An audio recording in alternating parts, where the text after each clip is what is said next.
era el mismo Dios encarnado. Pero no olvidemos que se hizo hombre. Se hizo tan humano como nosotros. Y no podía prescindir del dolor. El dolor fue natural en su humanidad. Eso fue lo mismo que le llevó a exclamar en la cruz: Dios mío, ¿por qué me has desamparado? Elí, Elí, lama sabactani.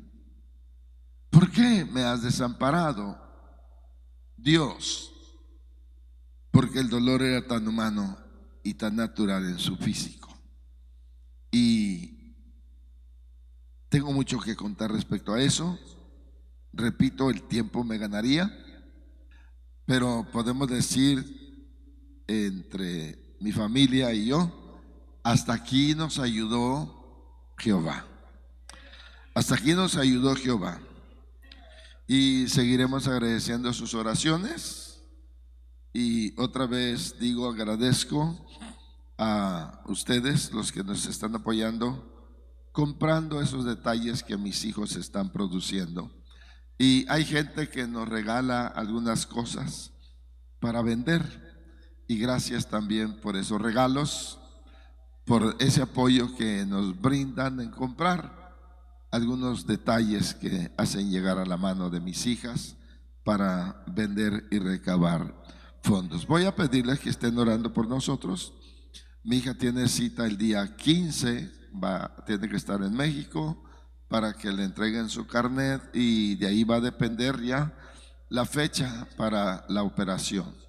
Los hospitales en México están saturados, de acuerdo al informe que mis hijos nos traen, al 200 y tantos %, que la gente está encamada hasta en la sala, en los pasillos, en sillas, en sillones. Ahí está la gente siendo atendida porque está rebasado las capacidades de los hospitales. Y voy a agradecerles que estén orando por nosotros. Repito, el 15 mi hija debe estar tempranito en México, va a entregar unos datos y va a recibir el carnet.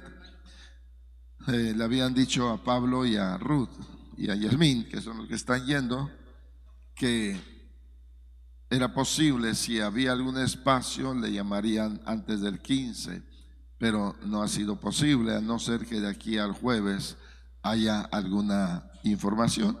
Entonces mis hijos tienen que irse de inmediato. Estén orando por nosotros, que Dios abra puertas y que mi hija Ruth esté fortalecida. Su físico se está agotando muy lento, pero se va agotando. Sus fuerzas, de repente siente desmayarse, y es lo que nos preocupa.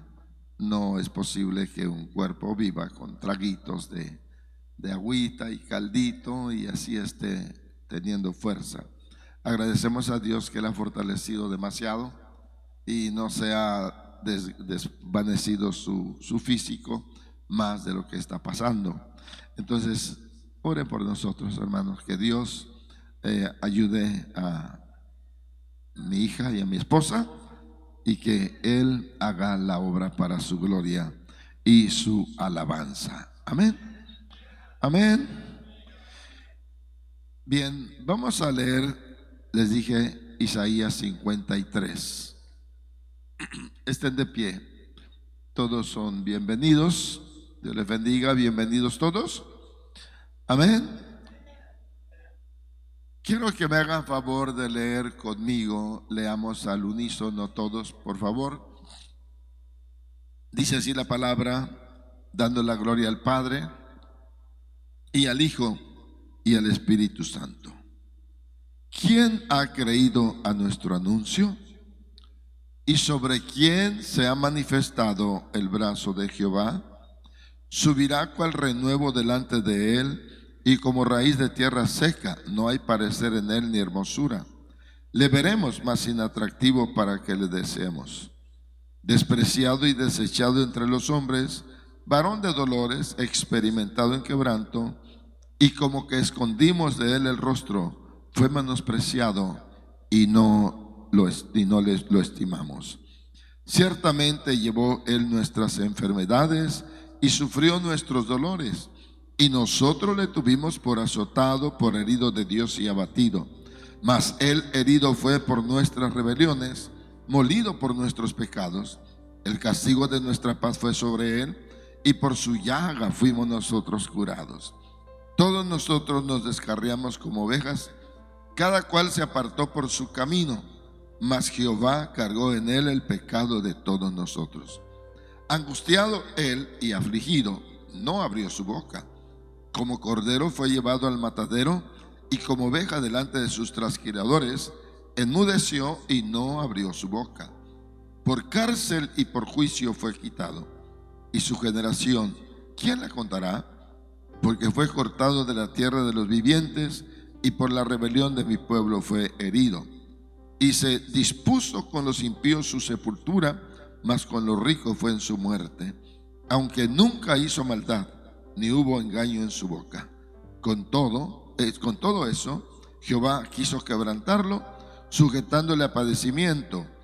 Cuando haya puesto su vida en expiación por el pecado, verá linaje, vivirá por largos días, y la voluntad de Jehová será en su mano prosperada.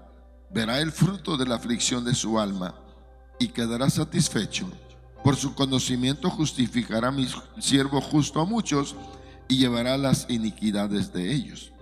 Por tanto, yo le daré parte con los grandes, y con los fuertes repartirá despojos, por cuanto derramó su vida hasta la muerte, y fue contado con los pecadores, habiendo él llevado el pecado de muchos y orado por los transgresores. Querido Dios, bendícenos a través de la palabra.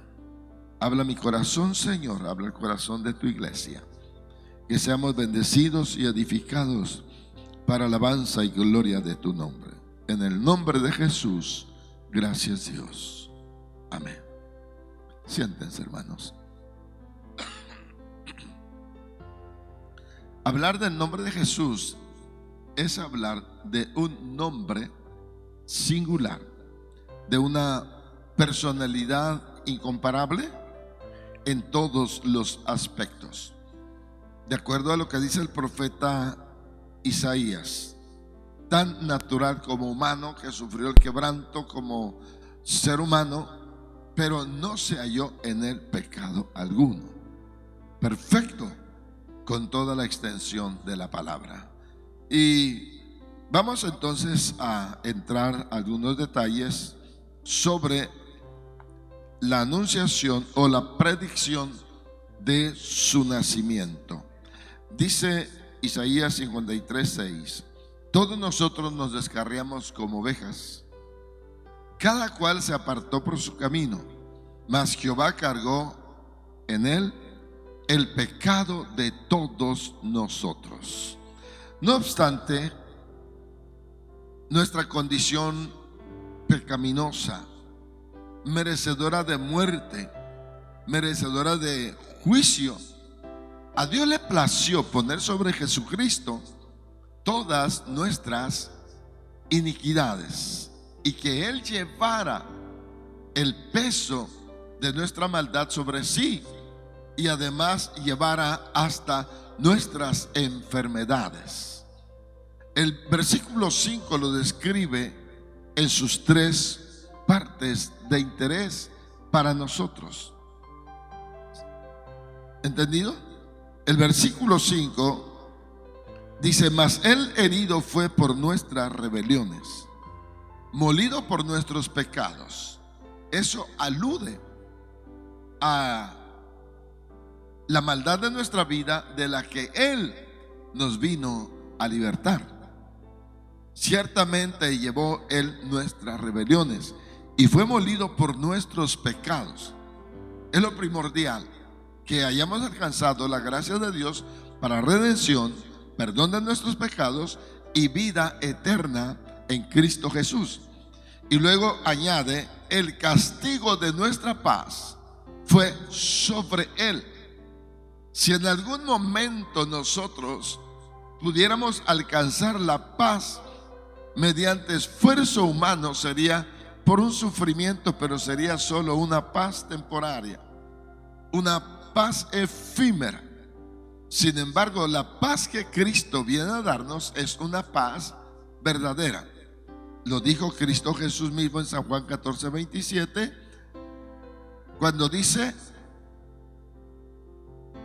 la paz os dejo, mi paz os doy. Yo no os la doy como el mundo la da. No se turbe vuestro corazón, ni tenga miedo. La paz que Él nos da, entonces, es el resultado de su misericordia obrada a través de su sacrificio. Dos cosas que jamás alcanza el hombre por algún otro medio, sino solo por Cristo: el perdón de los pecados y vida eterna, y la paz a pesar de las turbulencias o circunstancias adversas en nuestra vida. Tenemos paz por medio de nuestro Señor Jesucristo. Y viene un punto de interés tercero, el tercer punto de interés nuestro, cuando dice la última parte del versículo 5: y por su llaga fuimos nosotros curados. Yo no recuerdo cuántas veces desde mi infancia escuché milagros de sanidad, escuché sermones hablando y garantizando que el hombre puede ser sano de cualquier enfermedad solo por la fe de Jesucristo. Menos recuerdo cuántas veces he visto milagros de Dios obrados por su misericordia, por esta gloriosa promesa: y por su llaga fuimos nosotros curados. Y esa es una verdad que nunca se puede negar. Quien diga que no es tiempo de sanidades, que se acabaron los milagros, sería el necio y el ciego o ignorante que no conoce la palabra. En Cristo Jesús la gracia es permanente. En Cristo Jesús la justicia es permanente. En Cristo Jesús los milagros siguen sucediendo. Las sanidades son manifiestas, por la misma virtud o el poder de Jesucristo, quien es el mismo de todos los siglos, desde las eternidades pasadas hasta las eternidades futuras. De manera que las promesas de sanidad están latentes, vigentes en Cristo Jesús mediante la fe en su nombre. Tres cosas importantes: salvación y vida eterna, paz en Cristo Jesús y sanidad. Amén. Bien, entonces vamos a tratar de ir ya a la enseñanza. Para que Jesús de Nazaret fuera el Cristo, el ungido, el Mesías, era indispensable que Él cumpliera las profecías que acerca de Él se dieron en el Antiguo Testamento a través de los profetas que Dios envió a su pueblo durante los siglos anteriores. Una sola profecía acerca de Él una sola profecía acerca de Él que no se cumpliere le descalificaría de ser el Mesías, de ser el ungido o el enviado de Dios. Una sola profecía. Les he dicho y lo voy a seguir diciendo, que Jesucristo viniera a morir y que muriera crucificado no era la excepción. No era la excepción. Hubo muchos hombres antes de Él que murieron crucificados. Y en la misma tarde que Él murió en la cruz, ahí colgado del madero, otros dos hombres murieron, uno a su derecha y otro a su izquierda. Hombres de buen corazón, hombres que pensaron que podían hacer el bien a la humanidad, ofrendaron sus vidas. En mismo Israel se levantaron hombres con buenas intenciones, y el maestro Gamaliel menciona a algunos de ellos, entre ellos como Judas, otro Teudas, que pensaron levantarse y hacer bien a Israel, romper el yugo del imperio romano sobre ellos, la esclavitud de los imperios, deseando salvar a Israel. Pero todos ellos murieron y todos sus proyectos se desvanecieron. Lo que marca la diferencia en Cristo, en primer lugar, es que Él era el Verbo divino hecho carne. El Dios Todopoderoso se humanó en el vientre virginal de María y no fue engendrado por voluntad ni fuerza humana, sino fue engendrado por obra y poder del Espíritu Santo de Dios. Segundo, fue hallado sin pecado, probado en todo, pero sin pecado, perfecto, perfecto como las profecías habían hablado de él. No se halló pecado en él. Y añado, pero a pesar de eso, la obra redentora no estaría complementada si Cristo no se hubiera levantado al tercer día de entre los muertos.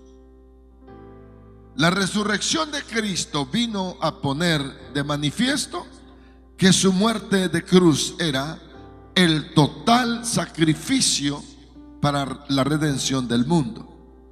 Y al resucitar de entre los muertos, queda confirmado que Él es el Redentor y Salvador de los hombres, el único, y no hay otro fuera de Él. Todos los demás han muerto y están en sus tumbas. ¿Entendidos? Pero Cristo no está en la tumba. Él ha resucitado. Él se levantó al tercer día de entre los muertos y además se sentó a la diestra del Padre para interceder por nosotros desde allí. Él intercede y nos ayuda en nuestras debilidades. Quiero dejar entonces muy grabado en sus corazones que por Él, solo por Él tenemos redención de nuestras almas. Por Él y solo por Él tenemos paz a pesar de todo lo que nos rodea. Y en Él sigue habiendo sanidades y milagros. ¿Están aquí? ¿Alguien puede decir amén? Muy bien.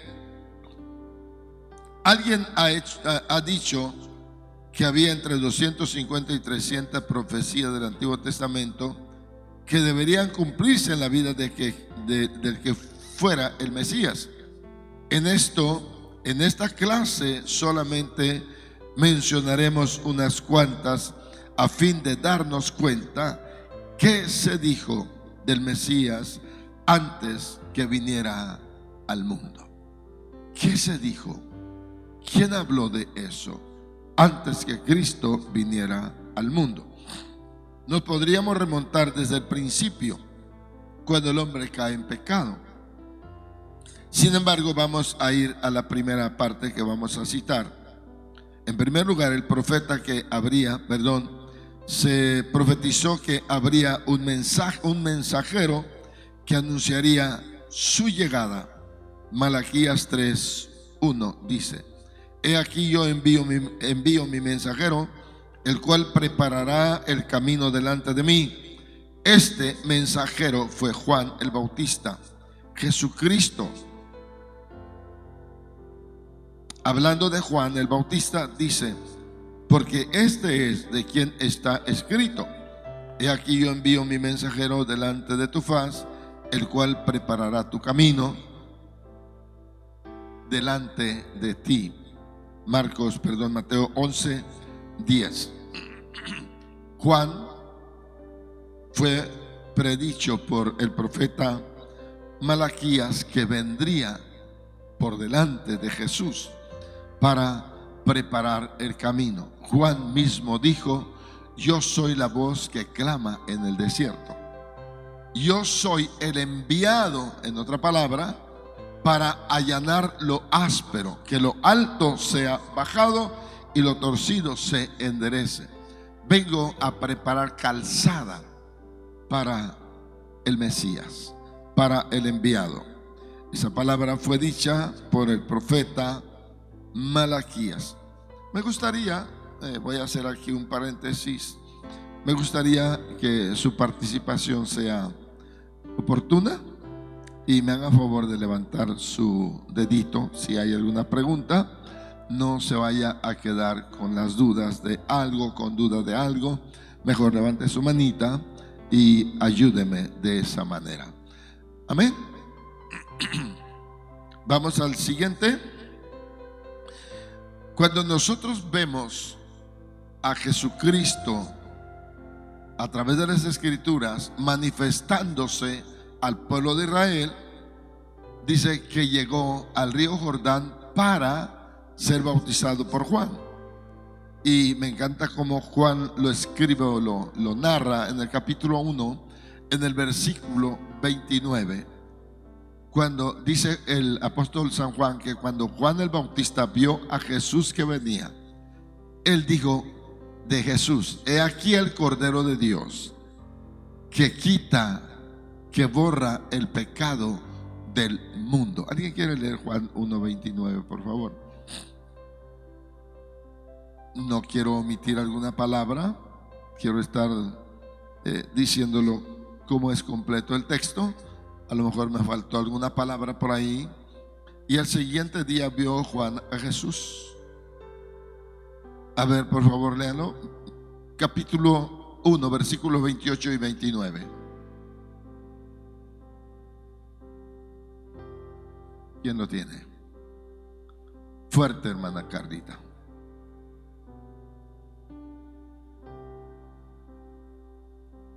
Betábara.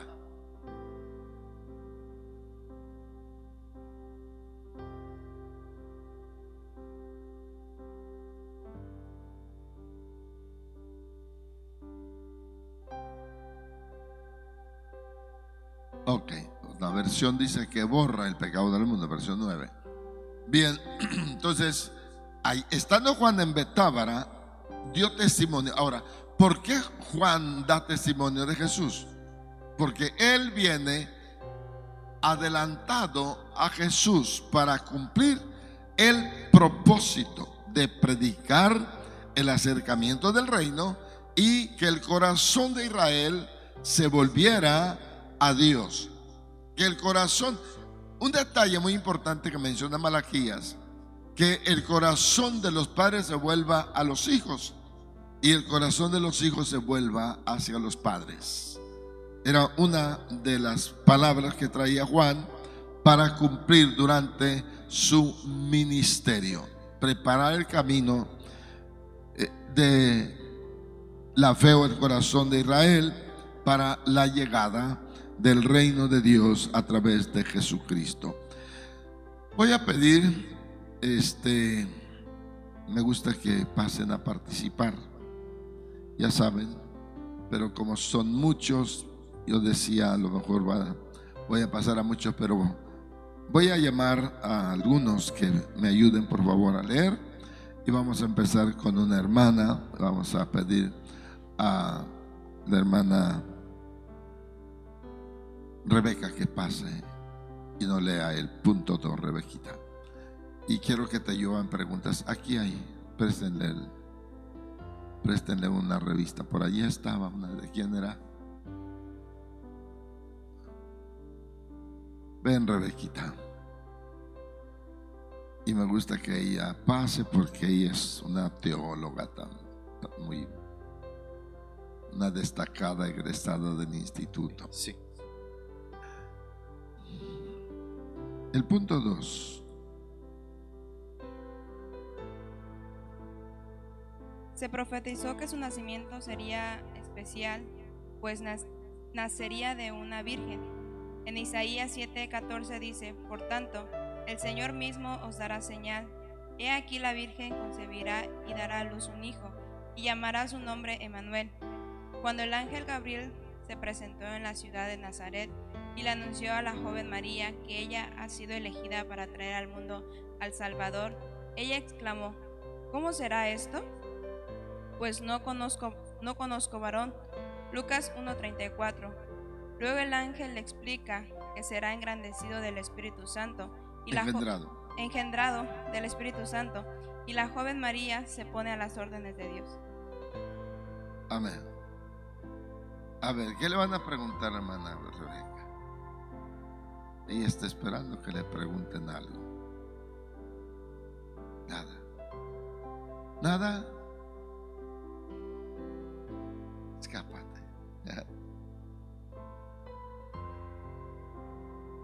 ¿Por qué esta maravilla?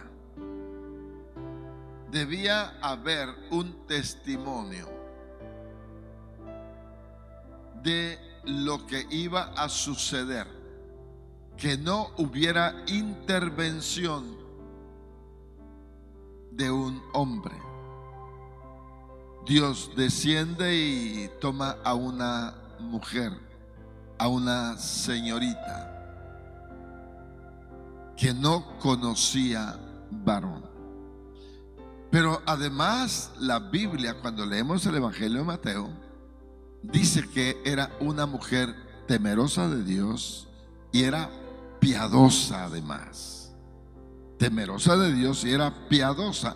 Es decir, permítanme usar esta palabra, no era una muchacha solamente que se había abstenido, que no se había dejado tocar de hombre, sino además su testimonio era digno, santa, una mujer que no había contaminado ni pervertido o corrompido su vida desde su nacimiento. A veces suena preponderante cuando se dice que la virginidad implica el estado puro de una mujer que no se deja tocar ni poner la mano encima del hombre hasta el día que ella se casa. No hay actos impuros en ella, no hay actos deshonrosos. Entonces, cuando la Biblia habla de esta mujer, habla de una manera muy peculiar, muy especial. Y esto es exactamente lo que dijo el profeta, que el Señor mismo daría señal, porque una virgen iba a concebir. Ella iba a concebir por obra del Espíritu Santo. Y además el profeta le da un nombre. Hay dos intervenciones para el nombre de Jesús por la profecía de Isaías. Y se llamará su nombre admirable, consejero, Dios fuerte, príncipe de paz. Y además también dijo, y se llamará su nombre Emmanuel, que traducido es Dios con nosotros. Y luego encontramos al ángel y le dice a María, y se llamará Jesús, porque él salvará a su pueblo de su pecado. De manera que no solamente trae el mensaje del nacimiento virginal de Jesús, sino trae implícito hasta cómo se habría de llamar. Vamos al tercer punto. Y a ver, Edu, corre y tú lee el tercero.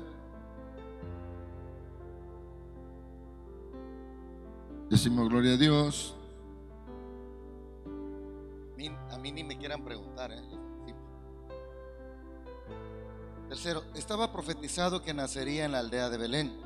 Cuando Herodes el Grande, sorprendido por la visita de los magos de Oriente que venían a adorar al que había nacido el rey de los judíos, pregunta a los sabios de la región que dónde debería nacer el rey de los judíos.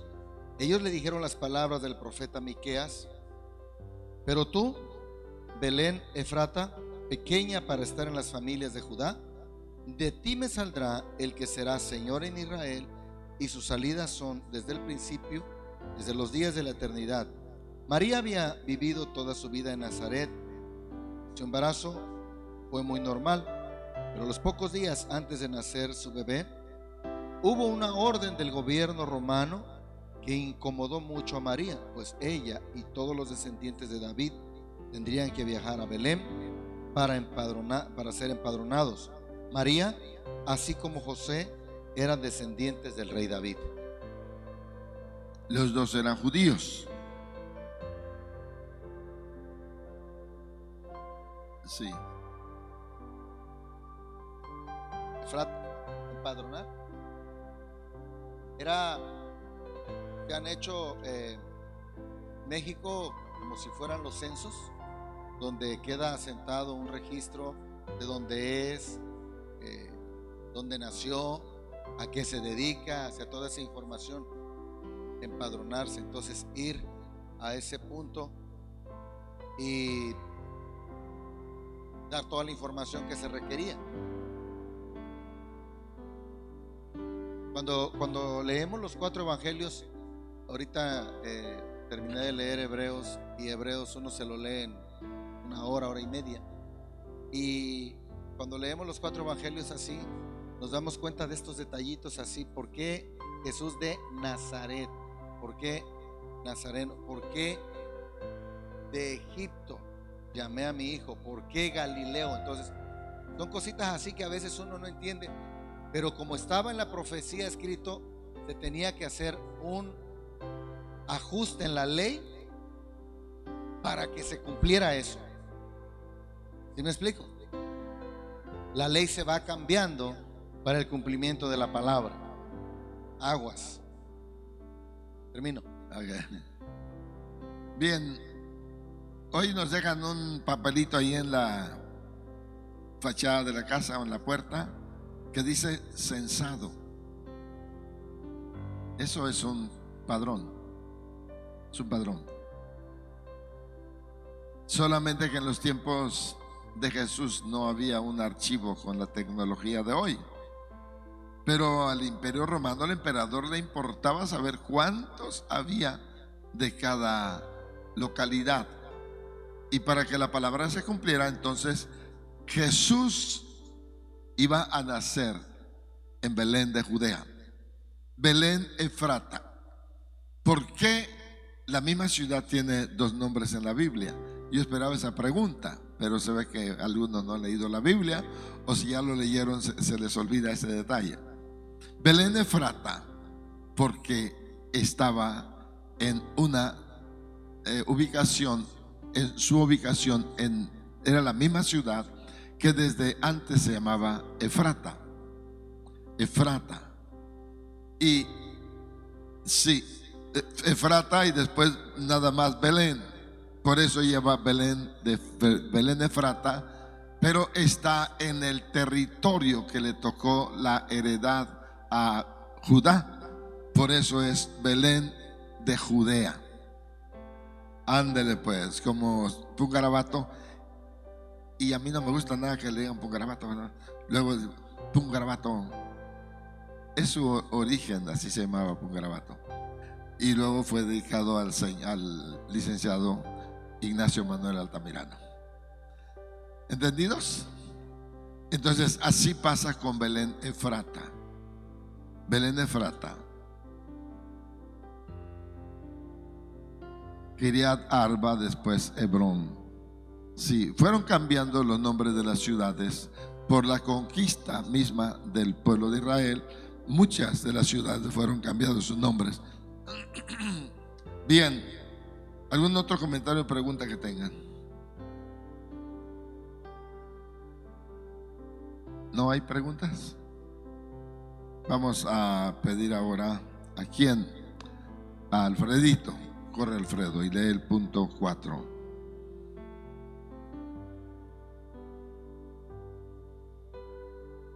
Estaba profetizado que el Mesías pasaría un tiempo en Egipto. Cuando Herodes se vio burlado por los magos, mandó matar a todos los niños menores de 2 años. Fue entonces cuando José decidió huir a Egipto para salvar la vida del niño. Es muy probable que José no supiera lo que estaba pasando, pero en la profecía de Oseas 11:1 se encontraban estas palabras: Cuando Israel era muchacho, yo lo amé, y de Egipto llamé a mi hijo. Según los intérpretes de la escritura, Esta porción nos dice que debería de vivir un tiempo en Egipto. Amén. ¿Entendidos? Qué rápido. No espero que le hagan preguntas. Está muy claro. Bien, correcto. ¿Alguna pregunta que tengan ahí? Notemos esto. Cuando Herodes ordena matar a todos los niños de 3 años hacia abajo, el ángel aparece a José y le dice: huye, escapa, vete con el niño y con María a la tierra de Egipto. Y cuando ya pasa el tiempo y Herodes había muerto, le dice otra vez el ángel a José: ahora regresa. Y viene a cumplirse esta palabra. Y de Egipto llamé, ¿a quién? A mi ungido. Y de Egipto llamé a mi hijo. De Egipto llamé al Mesías, como si quiera decirlo. No hay problema ahí. Pero otra vez el texto dice enfáticamente: de Egipto llamé a mi hijo. Entonces era necesario que eso aconteciera. Ahora, no es que las cosas, la voluntad del hombre, se fueron haciendo así para que se cumpliera a manera de que fuera el propósito humano o la inteligencia humana la que viniera a dar cumplimiento o ejecución a cada una de las profecías, sino que Egipto era, además de ser un territorio cerca o próximo, era el sitio propicio porque podía tener asilo José y María en tierra de Egipto. Tenían algo de favor de parte del gobierno egipcio y eso abre puertas para que él vaya. Quien vio eso de antemano fue Dios mismo.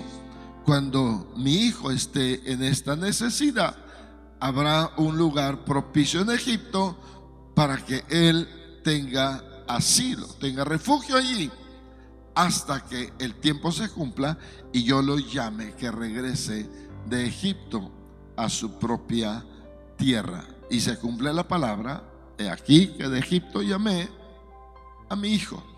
De ahí vino el ungido del Señor. Amén. A ver, hermano Luisito, ayúdenos con el punto. A ver, ¿dónde está la pregunta? Hermano Damaso, perdón.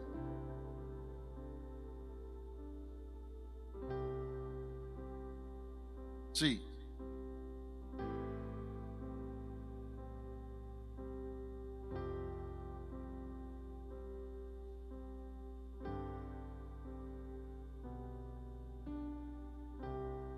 Cisjordania. No está lejos. Gracias por comentar eso. Si ustedes investigan eso, hallarán que de Belén a Egipto, a la capital, porque se entiende que ahí se fue José con María y Jesús. Caminando a pie sería un promedio de 30 a 40 días máximo, a pie. Hoy para nosotros es una eternidad.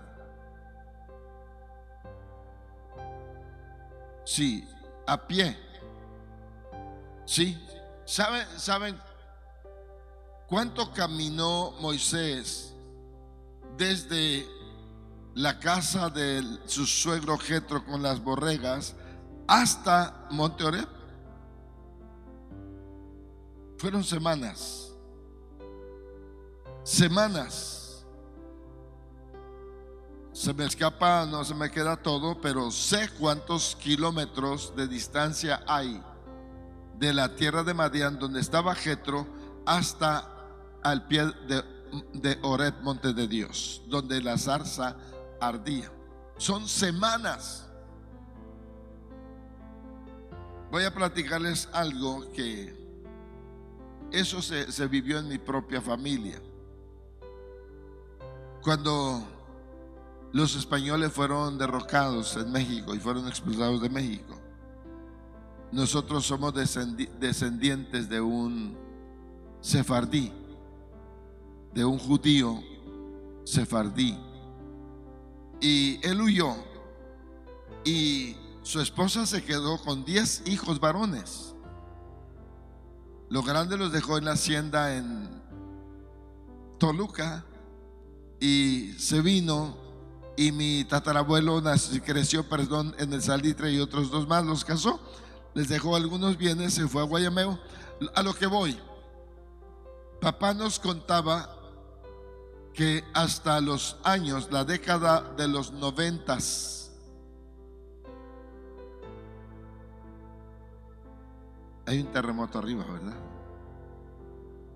Hasta la década de los 90s viajaban de Toluca al Salitre y de la Costa Grande al Salitre, y ahí se reunía la familia.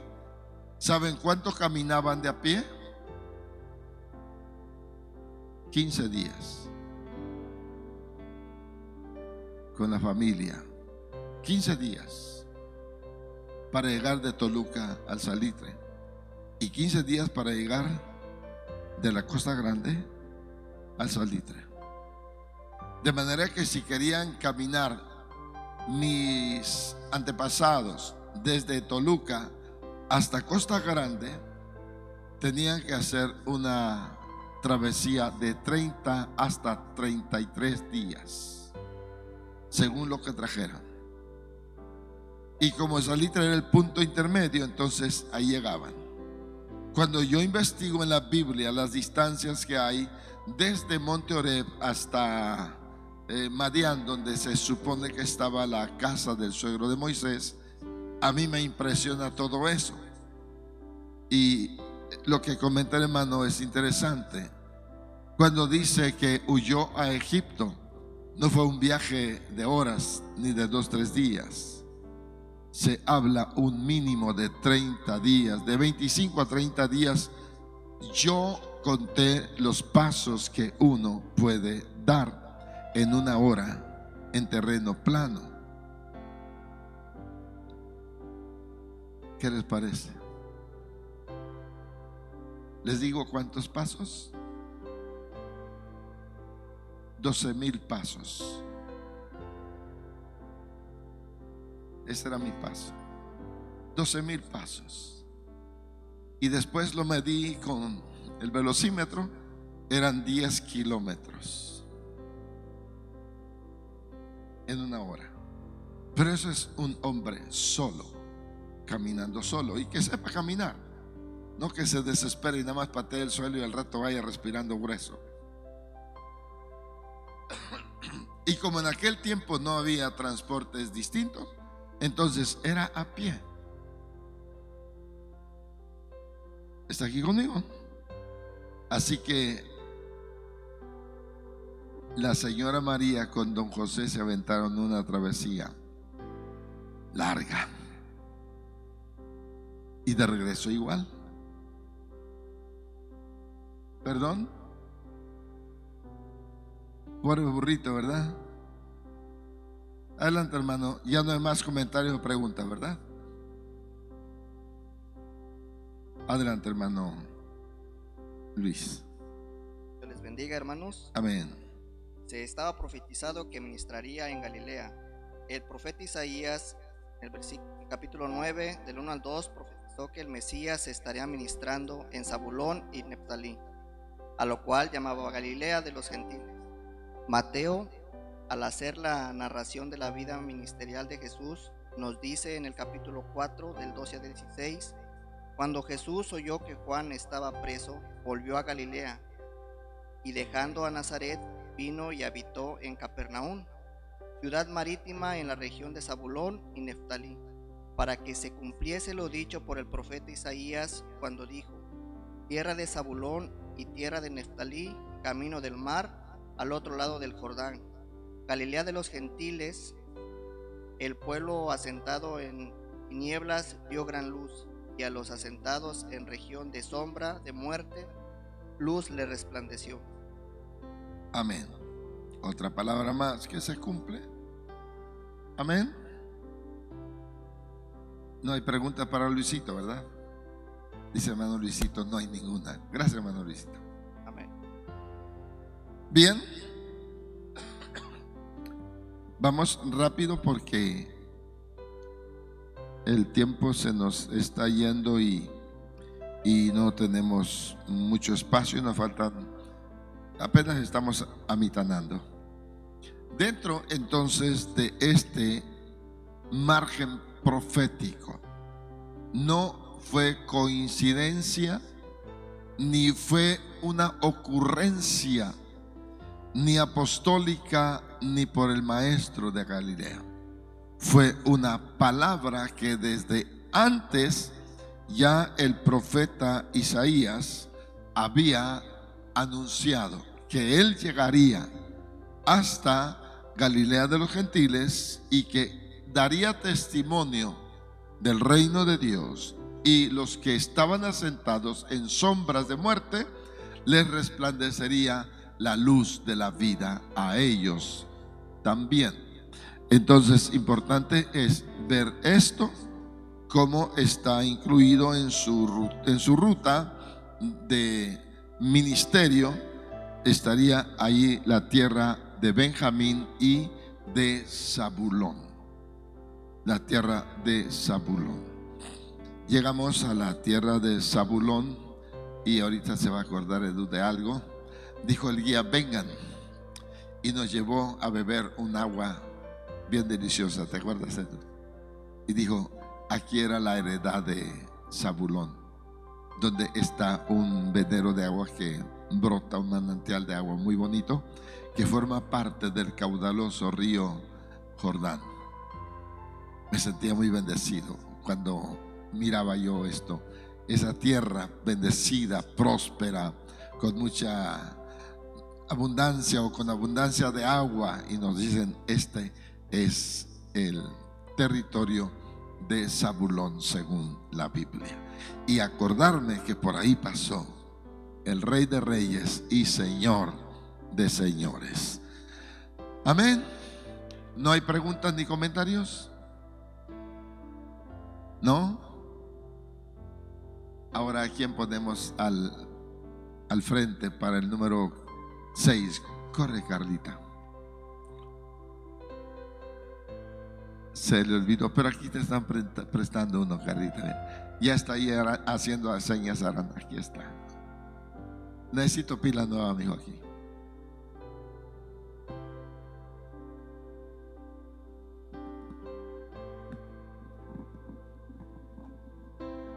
Estaba profetizado por el profeta Zacarías en 9:9 que el Mesías entraría en Jerusalén en un pollino, o sea, un asno. Unos días antes de ser crucificado, Jesús entró a Jerusalén en un asno y la gente le aclamaba como Rey de Israel. La narración que nos da Mateo 21 del 1 al 4 dice: cuando se acercaron a Jerusalén y vieron a Betfagé, al monte de los olivos, Jesús envió 2 discípulos, diciéndoles: id a la aldea que está enfrente de vosotros, y luego hallaréis una asna atada y un pollino con ellos. Desatadla y traédmelos. Y si alguien os dijere algo, decid: el Señor los necesita, y luego los enviará. Todo esto aconteció para que se cumpliese lo dicho por el profeta cuando dijo. Amén. Hasta ahí. Ahí dice. Háganle preguntas a Carlita. ¿No hay preguntas? Dice, mi mamá llegó cansado. El burrito. Llegó cansado el burrito. ¿No hay preguntas? ¿No?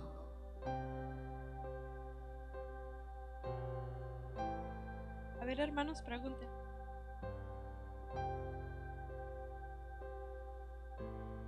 No hay preguntas. Bueno, no hay preguntas.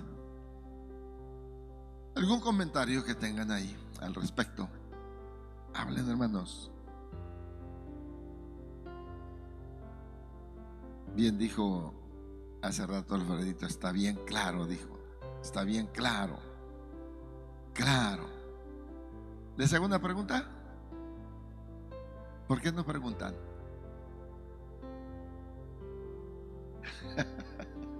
¿Por qué no preguntan?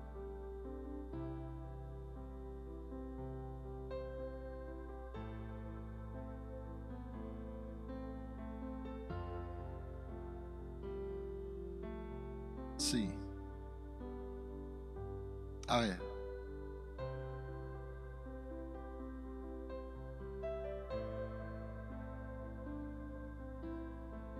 Solamente era hijo de la asna.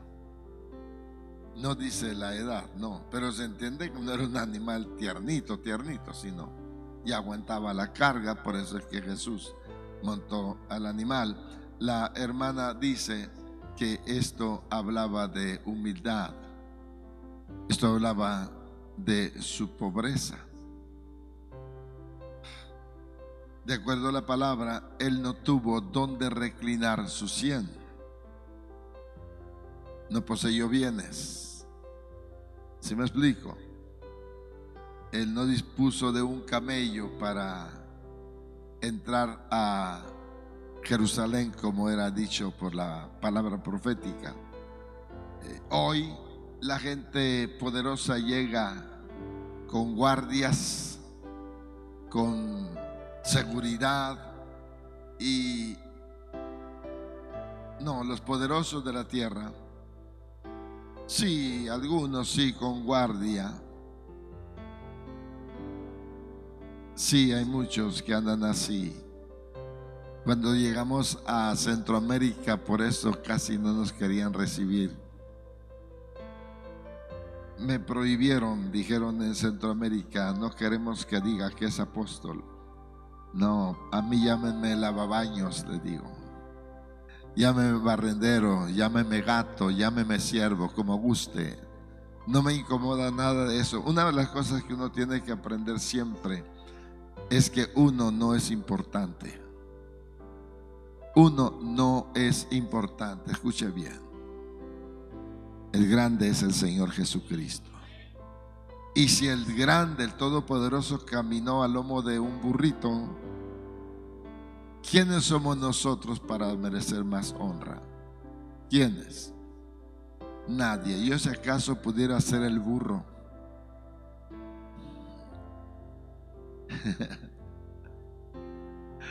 Ándale pues, yo si acaso pudiera ser el burrito que tuviera la dicha de llevar cargando al Mesías. Sí, desde esa perspectiva a veces nosotros no tenemos mucha ganas de hacer una investigación. ¿Y qué grado ocupo yo? ¿Cuál es mi grado? ¿Qué honores tengo o qué honores merezco?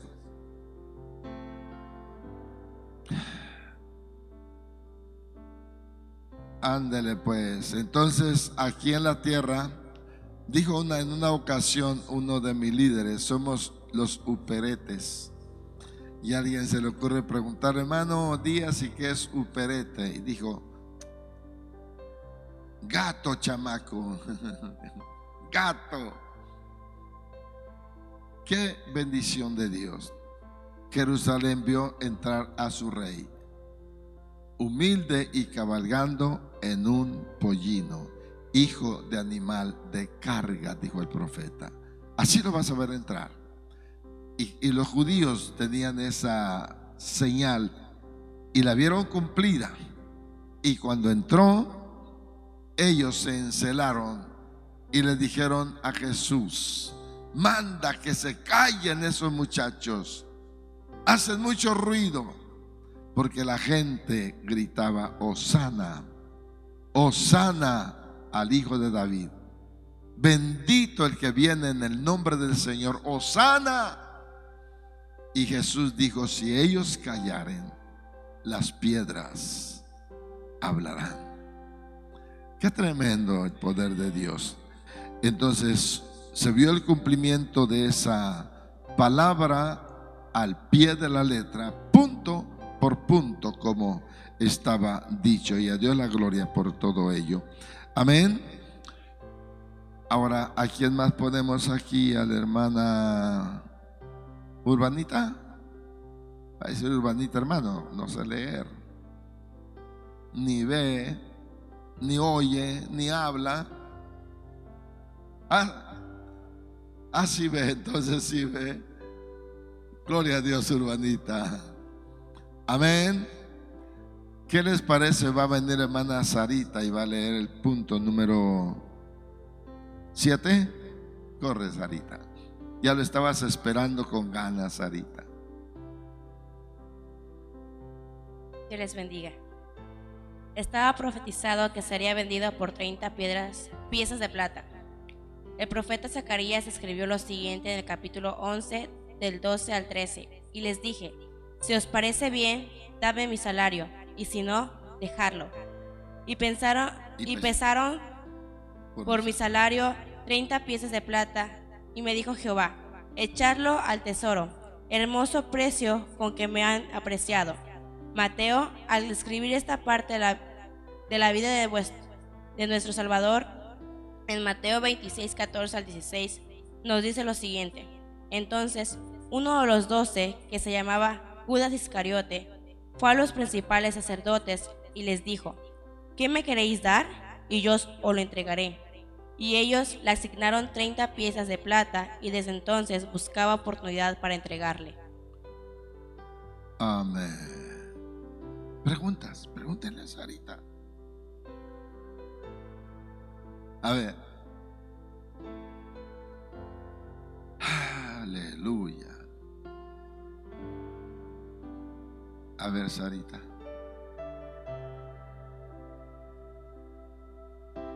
Sí. Gracias, Sarita. No esperaba esa pregunta, Sarita. Una pieza de plata tenía un equivalente. Son cosas que se le olvidan a uno. A mí se me olvidan.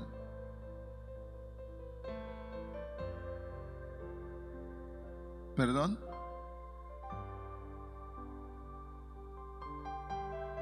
No.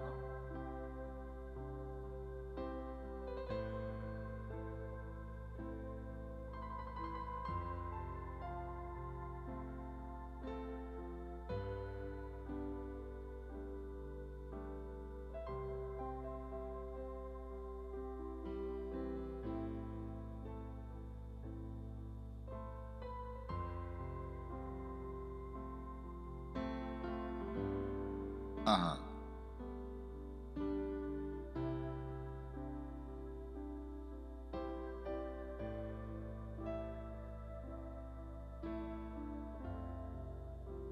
Ajá. Entre 60 y 300 dólares. Es lo mismo que está aportando más o menos Edu. Acuérdense que en la Biblia está la pieza de plata, el denario, la dracma y se me escapan las otras monedas que menciona la Biblia. Entonces, dicho de otra manera, es un monto que se consideraba mucho más de lo que es el salario. Cuando se habla del salario, es un denario. Era lo que se estima el equivalente del salario de un trabajador en los tiempos de Jesús. Por eso se aprecia de esa manera y se hacen cálculos. Pero la pieza de plata entonces está variando entre aproximadamente, ¿cuánto les decías? Como en 300 dólares aproximadamente. 60 a 300 dólares del tiempo actual, el equivalente. Ahora, eso habla también en el sentido simbólico. ¿Por cuánto vendieron a José? ¿Por cuánto? ¿20 qué? 20 piezas de plata. Y cuando se habla de escatología, se interpreta también en el sentido de simbolismo, la venta de José. Bien, vamos adelante, vamos por el número 8 y se me fue el tiempo, dije que íbamos a correr. Amén. Vamos por el número 8. El tiempo nos ganó, vamos rápido. En el Salmo 22, 18 estaba profetizado que echarían suerte sobre la ropa del Mesías. Y cuando leemos el relato de la crucifixión que nos da Mateo, nos dice lo siguiente en Mateo 27, 35: cuando le hubieron crucificado, repartieron entre sí sus vestidos, echando suertes para que se cumpliese lo dicho por el profeta. Partieron entre sí mis vestidos y sobre mi ropa echaron suertes. Cuando vieron la túnica de Jesús que no tenía costura, dijeron: esta no hay que romperla, esta no nos la vamos a partir así. Entonces agarraron y echaron suertes a ver quién se la llevaba para que no se rompiera. Parecía que había un interés en ellos: no hay que romper esta túnica. Pero es que el profeta dijo que sobre su ropa echarían suerte. Así que eso no fue un suceso fortuito, sino fue algo que ya estaba predicho, porque esa túnica no la iban a romper. Lo demás se lo reparten, pero la túnica, alguien fue el ganón y se la llevó. Sí.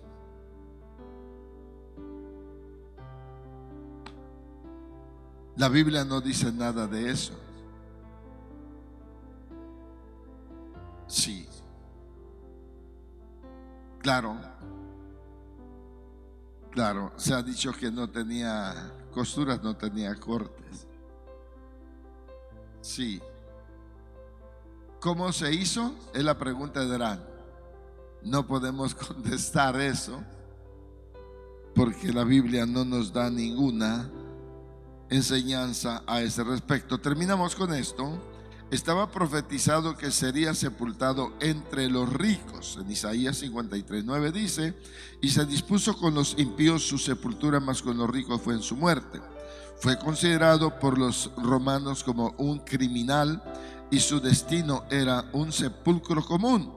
Pero el día de su muerte, por la tarde, según el relato de los 4 evangelios, vino un hombre rico de Arimatea llamado José, el cual pidió el cuerpo de Jesús y en un sepulcro nuevo que tenía, él sepultó a Jesús. Mateo 27, 57, 60, Marcos 15, 42 al 47, Lucas 23, 50 al 56 y Juan 19, 38 al 42. Los 4 evangelios coinciden que a Jesús lo llevó José de Arimatea, porque dice que ya el sol se ponía. Y José de Arimatea fue ante Poncio Pilato y le dijo que le diera el cuerpo de Jesús para llevarlo a sepultar. Y lo llevó a sepultar en un sepulcro de ricos, porque él era un hombre rico. Su terreno de él era un huerto. Y en ese huerto, por eso cuando María pregunta por Jesús, le pregunta al ángel, pensaba que era el hortelano el que cuidaba el huerto, porque el campo de la calavera, el monte de la calavera está, y entre el monte de la calavera y el sepulcro está una fuente de agua.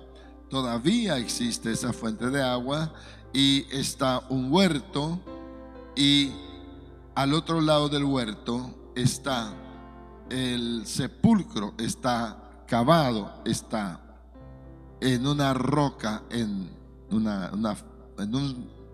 nosotros decimos en una loma, un cerro, y hay corte a cincel, el piso y una bóveda, y allí está donde fue sepultado nuestro Señor Jesucristo, fuera de la ciudad de Jerusalén.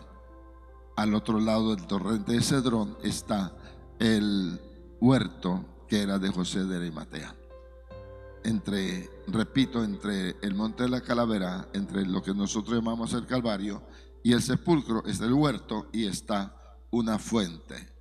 Entonces ahí se entiende que fue lavado el cuerpo de Jesús y fue llevado envuelto en lienzos nuevos, en lienzos que se envolvía a gente rica, y fue puesto en un sepulcro de ricos. Eso fue lo que dijo el profeta: mas con los ricos será en su sepultura. ¿Alguna pregunta que tengan? Pregunten todo lo que quieran. ¿No hay preguntas? ¿O dejamos así las cosas como dijo por ahí alguien? Está bien claro. ¿No hay preguntas? Está bien claro. Bien, entonces nos vamos. Amén. En este tema debemos decir que son cientos las profecías que sobre Jesús menciona la Biblia, y es el tema de estudio más profundo que podamos conocer, lo que nos lleva a tener la certeza de que Jesús es el Hijo de Dios, el Mesías, el enviado por Dios para salvar a los pecadores. Pónganse sobre sus pies y nos vamos. No olviden llegar antes de las 6 de la tarde a orar un rato en el altar. Amén. Padre, te damos gracias por la palabra en esta hermosa mañana, en esta tarde que salimos ya, Señor. Gracias en el nombre de Jesús. Bendice a tu iglesia que va a ir a sus casas, Señor. Llévanos en bendición hasta nuestros hogares, y que esta palabra, Señor, lleve fruto en nuestras vidas, en el nombre de Jesús. Y toda la gloria y la honra es para ti, mi Rey, por Cristo Jesús. Que la paz del Padre, la gracia de Jesucristo y la comunión y bendición del Espíritu Santo sea con todos. Amén. Dios les bendiga y nos vemos a las 6 de la tarde. Lleguen a las 5 los que puedan venir. Si haga el esfuerzo, venga hacia las 5 horas.